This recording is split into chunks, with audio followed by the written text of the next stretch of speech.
Hello, I'm Derek Matravers and I'm here with Jonathan Wolff, who's Reader in Philosophy at University College London.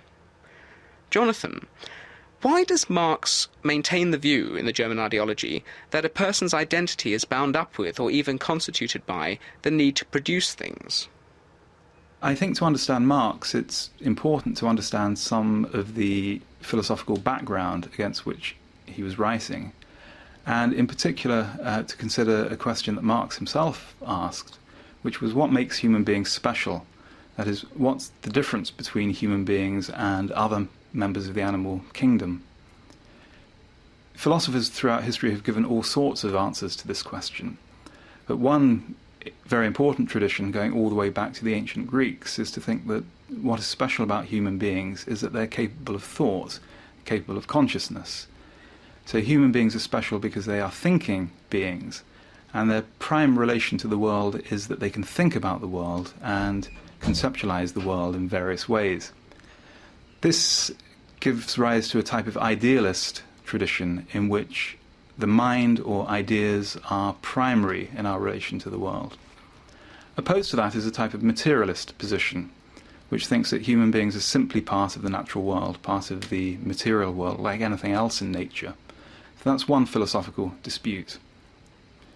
Another issue concerns how human beings interact with the world. That is, what is the direction of causation between human beings and the rest of the world? So on one view, human beings are very passive, that they simply receive information from the world. So we think about the world and perceive the world as it is. Another view is that human beings are active, intervening in some ways in the world. Now for Marx, all these views have something of the truth, but none of them have exactly the right truth. One view that he was very keen to argue against is the view that human beings are simply a product of their circumstances. On this view, human beings, being the product of their circumstances, are changeable by changes in their circumstances. So if you want to make people better, you just should put them in better circumstances. If you make the world a better place, people will be better people. So this is a view that Marx often is thought to hold. But his own view is much more complicated than that. His view is that we're not simply passive receivers from the world around us, but rather we create the world that has this effect on us.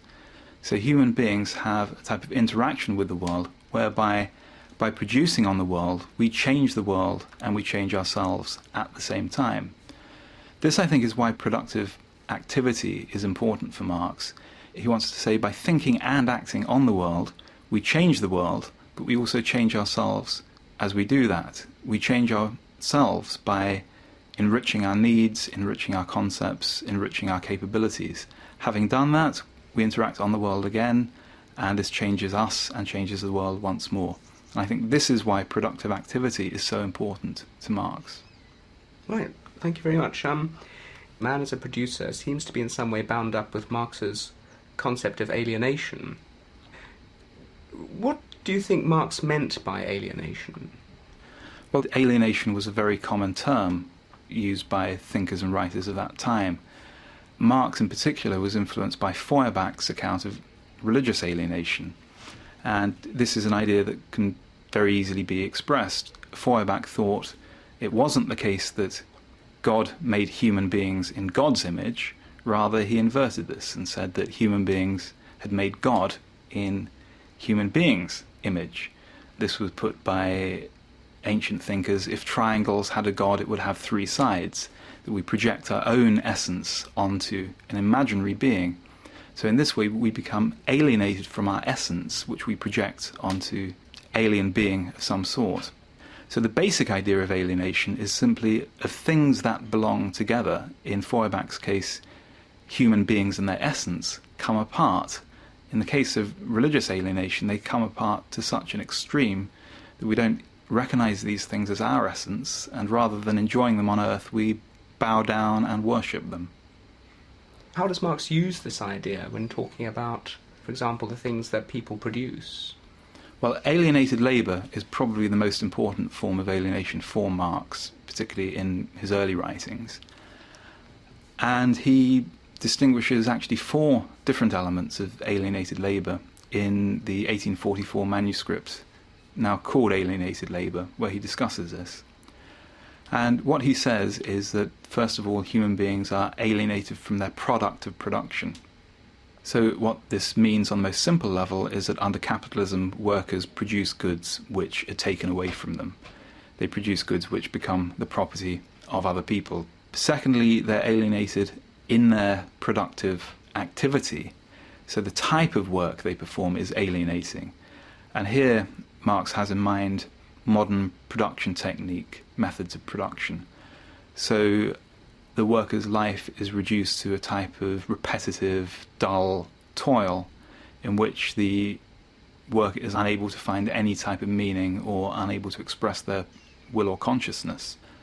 And this leads to his third claim, that we are also alienated from our species essence. I think this is very important indeed. The idea for Marx, we've already seen, is that we are essentially productive creatures. This means that producing objects in the world is part of our essence as human beings, and that we are able to create according to our will and consciousness in a very elaborate way. But workers under capitalism, Marx thinks, very rarely have the opportunity to express these powers. So Marx says, from a human being, the worker is reduced to an abstract activity and a stomach. So rather than being a human being able to express our essence, we are like little machines ourselves. So that's the third thought, we're alienated from our species essence. And the fourth thought is a consequence of this, that we are alienated from other human beings. But I think the most important aspect of alienation for the young Marx is something that is not explicitly stated in these texts, but I think is there, which is the idea that we human beings create a world which comes to dominate us. So that everything we see around us, all the social relations and material facts that we see around us, are things that we human beings have collectively created, yet we find ourselves oppressed by these objects we've created. We become subservient to them, dominated by them, enslaved to our own products. So a modern example is that of the City of London or the banking sector. That the banking sector is something that we human beings have created. We created it initially for our own convenience, presumably. But now even governments have to listen to the City of London, because if the city threatens to lose confidence, then there will be some sort of economic crisis. So we human beings, ordinary human beings, become enslaved by something that we initially created for our own convenience. This leads us on to a particular example of this that Marx discusses in another of his early essays on the Jewish question, where he describes the state as being an alienated entity. Could you just take us through that? Well, it's a very perplexing thought at first, because Marx says that the state is a form of alienation. And this is a very hard idea to understand, because it sounds like there's something missing in this sentence. But I think the way to understand this is on the model of religion being a form of alienation, or rather a form of fake community. Because one aspect for Marx of the human essence is that we are part of a community. We don't recognise this in our day-to-day lives. I mean, it's very striking how, in a way, individualistic our lives are under current societies. But you only need to stop and think for a moment about how, in the goods you enjoy in your daily life, how many people were involved in producing these, to realise how dependent you are on other human beings. Even in the simplest products, we're dependent on a huge number of people. We're part of an immense division of labour, but we don't recognise this. So we are part of a real community. Now, Marx thinks only under communism will we enjoy the fact that we're members of a community. But this fact still exists under other forms of organisation. So Marx thinks at one time religion played the role of fake community for us. So rich and poor would pray together in church. With the splitting up of people into different religions after the Protestant Reformation, Marx thought the church could no longer play the role of fake community, because we weren't all members of the same church. At this point, the modern political state comes into being. And I think Marx's view is, at that point, the state takes on the role of fake community, that we think we're equal citizens, equal under the eyes of the law. And this gives us a type of realm of community, yet it's not genuine, true community. It's a fake community that we have under bourgeois society. So in bourgeois society we have two identities then. We have our identity as a citizen and then our identity in what he calls civil society. That's exactly right. And our identity in civil society is our, as it were, real day-to-day existence, where we might exploit each other, we'd be out for all we can get. At the level of the state, we are all equal citizens, equal in the eyes of the state. This is sham in a way, because the laws and edicts at the level of the state often have very little effects on how people actually live their lives and what happens in the real world. And we can see this very clearly in our own situation in terms of equal pay for men and women, because for more than 20 years now we've had legislation saying there shouldn't be discrimination. It's illegal to discriminate on grounds of gender in terms of pay. But when you look at the statistics, women tend to be clustered around the bottom of salary grades. They don't get promoted in the same way. At the level of the state, men and women are equal. At the level of civil society, they're still very much unequal. So it's a type of sham equality, formal equality, equality in words alone. In your book, you put this under the general heading of a critique of liberalism. Why is that? What would liberalism hold, and why does Marx's view in this area undermine it, or attempt to undermine it? Well, my view on this, and I don't know if this is a universally shared view, but the paper on the Jewish question is probably the most important paper published of all the possible critiques of liberalism that have been given. It's maybe a surprising thing to hear that, because it's such a hard paper to understand. But the key idea, I think, is a very deep idea, which Marx doesn't bring out as explicitly as he might. And that is that the liberal rights to liberty, security, property, and so on, Marx says that these are all rights of separation. They separate you from your fellow being. So each one of these demarcates some sort of private sphere, which gives you a protection from other human beings. Now, if you think that's important, you think that it is important that human beings should be protected from each other. So again, this is a very individualistic notion. It treats other human beings as a threat to you, rather than a source of self-realization or a source of fulfillment. Another way of putting this is that, generally speaking, where there are rights, where people are only of a mind to assert that they have rights or want rights in cases of conflict. Where there is no conflict, we don't think anyone needs to assert a right. So at the moment, for example, no one claims any rights over oxygen in the countryside, because although it's absolutely vital to life, there are no disputes about who should get oxygen. But we could imagine circumstances in which oxygen becomes very scarce, and then we might start thinking people have rights against each other. Because oxygen is scarce, there will be conflicts about how it might be used, and we need to give people rights to resolve these conflicts. So if you think the task of political philosophy is to give people rights, and that is the primary task of political philosophy, it seems that you've already implicitly assumed a conflict model of society where people have interests against each other.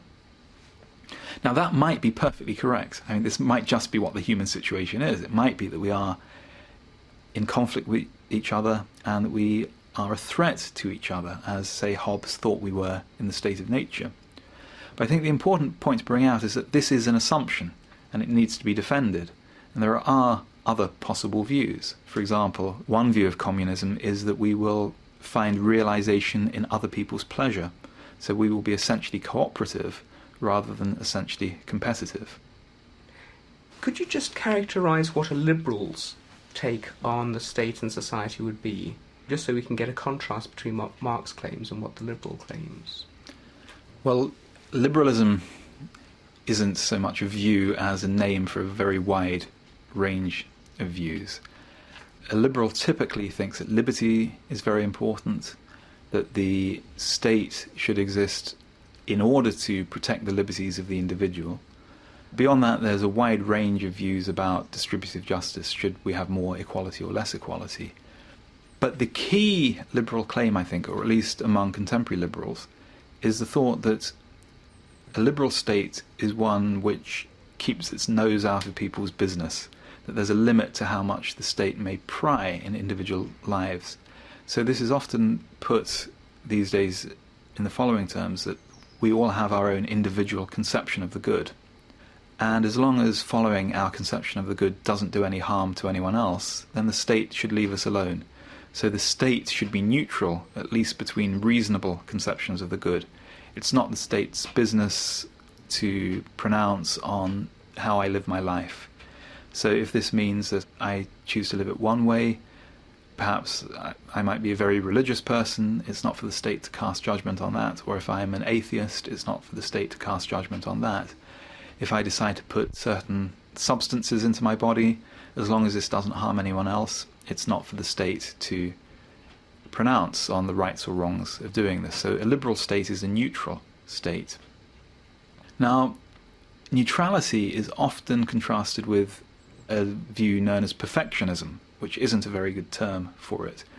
But a perfectionist is someone who believes that some conceptions of the good are better than other conceptions of the good, first of all. Well, a lot of people will believe that. But also believes that the state has a role in promoting the superior conceptions of the good and reducing or eliminating entirely the inferior conceptions of the good. So if you think there is a good way that human beings can live their lives, or several good ways that human beings can live their lives, and one or many bad ways, and that the state should have some role in telling us which ways to live our life, then you will be a state perfectionist and not a liberal. And on those grounds, Marx is definitely a state perfectionist, that a non-alienated life, a cooperative life, a life where we enjoy communal relations with others, is a better one than a life which doesn't have these features, and it should be for the communist state, insofar as there is one, to encourage people to live according to these good perfectionist models of human nature. Kimlicke accuses Marx of being a perfectionist, in the sense that Marx has got a single-minded drive to eliminate alienated labour, and Kimlicke wants to say, well, why should we assume that this is the only good that people would want to pursue? Why can't people trade off, say, a little bit of alienated labour for various other goods, such as spending more time with their family or pursuing other leisure interests? Do you think Kimlicke's right about that, and do you think that there's a reply that Marxists could give to Kimlicke's point? Well, I think he would have to come up with some better examples than that if he was going to make the point. Robert Nozick, the libertarian philosopher, has made this point in a very graphic way, and perhaps Kimlicke is picking up on this, that the contemporary way of talking about alienation or non-alienation is in terms of meaningful work. And so there are people who say they don't want to work for capitalism, they don't want to work for big companies, they want to do some sort of meaningful work. And so meaningful work could be thought of as a gloss on the idea of non-alienated work. And so it's often made as a complaint against capitalism, that it doesn't offer enough meaningful work. Now Nozick says in reply to this, if meaningful work was more productive than unmeaningful work, then capitalism would certainly provide meaningful work, because capitalism is only interested in making a profit. So we can take it for granted that meaningful work is less productive than unmeaningful work. So this means that each individual has to make a decision in their own lives about whether to carry out lower paid meaningful work or higher paid meaningless work.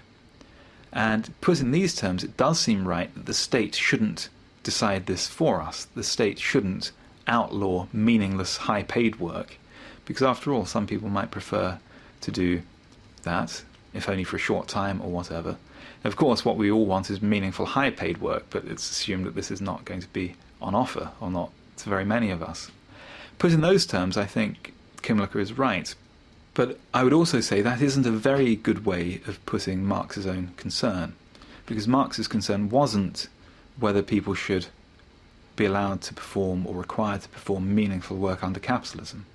He was posing a choice between different types of social and economic system.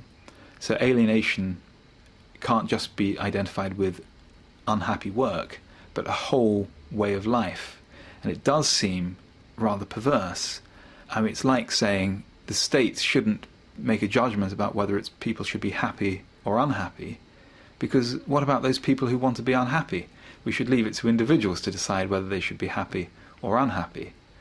You say, well, let's create the conditions in which everyone can be happy if they choose, and if they then want to go off and be unhappy, that's up to them. But it doesn't seem right to say we should be, at the outset, neutral between happiness and unhappiness. So I think Marx would say it's wrong to think that we should be neutral from the outset between alienation and non-alienation. Jerry Cohen, as we'll see, just makes a similar point and says that Kimlicka and Marx just seem to have different conceptions of politics. That might be right. I think Kimlicka's writings on Marx has to be seen in the context of a general discussion of contemporary political philosophy.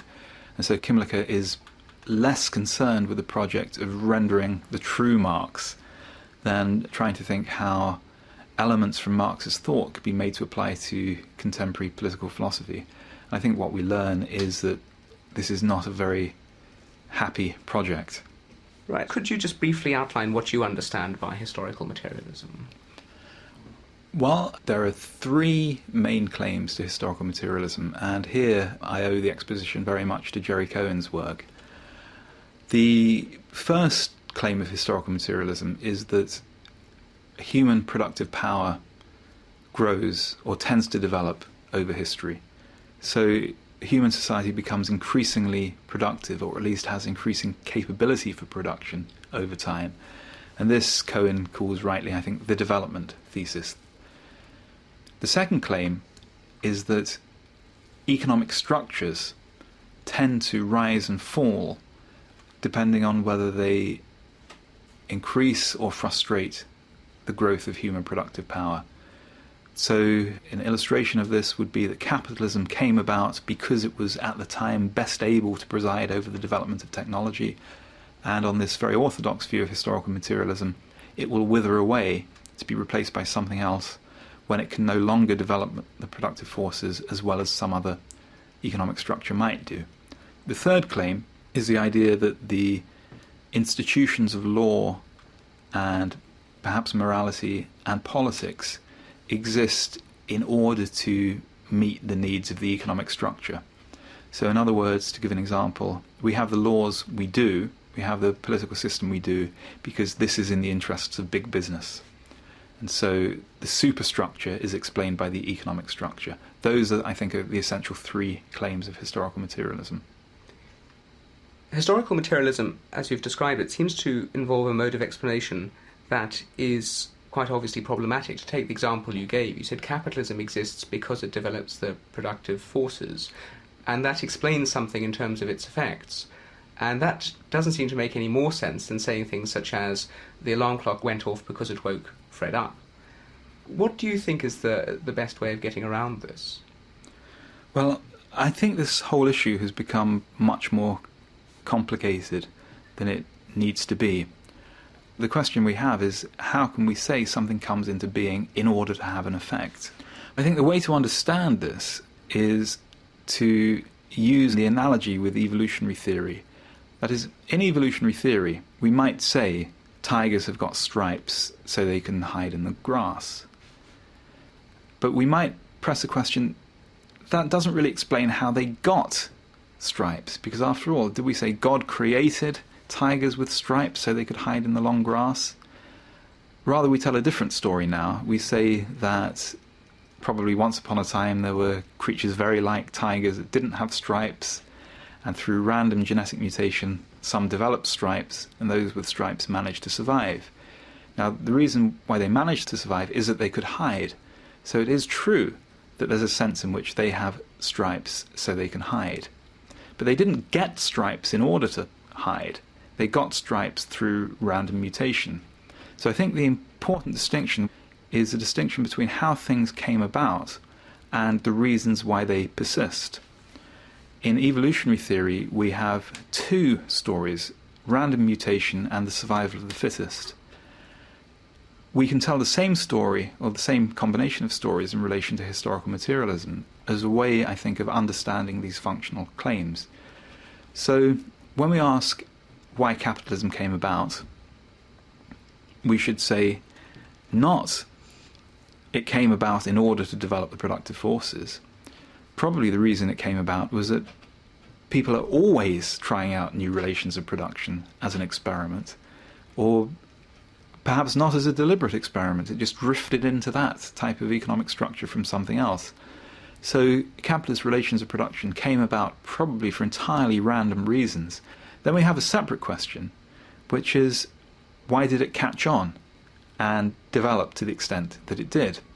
And there, I think, we can say it caught on because, quite literally, it was the fittest economic structure that was being tried at the time. That is, in competition with other types of economic structures, capitalism won. So now the question is, why did it win? And the Marxist answer has to be because it was best able to develop the productive forces. So capitalist economic structures beat out feudal economic structures because they were better able to preside over the development of the productive forces.